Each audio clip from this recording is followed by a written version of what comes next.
কৃষ্ণা দণ্ডবত প্রণাম। সমস্ত ভক্তবৃন্দের শ্রীচরণে ভক্তবৃন্দ, শ্রীমদ্ ভগবদ্ গীতার প্রথম অধ্যায় প্রথম নাম্বার শ্লোক আমি গীতা পড়ার প্রয়াস করছি, আপনারা শ্রবণ করবেন।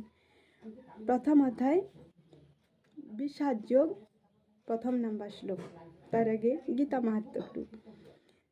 দেবকী নন্দন কৃষ্ণ গীতা পাঠেন তুষ্যতি যথা ন বেদেন দানেন যজ্ঞ তীর্থবদাতবি।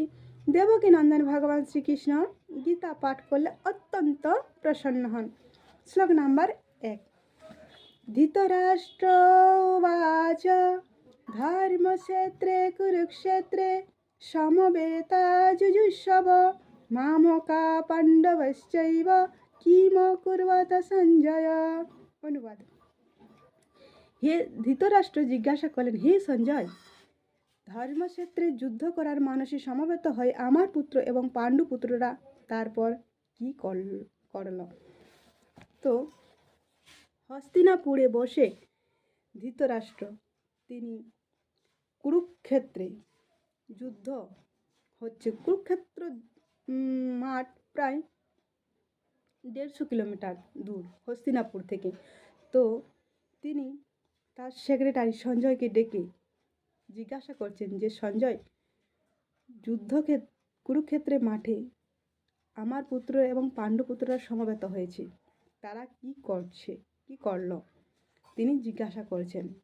তো তিনি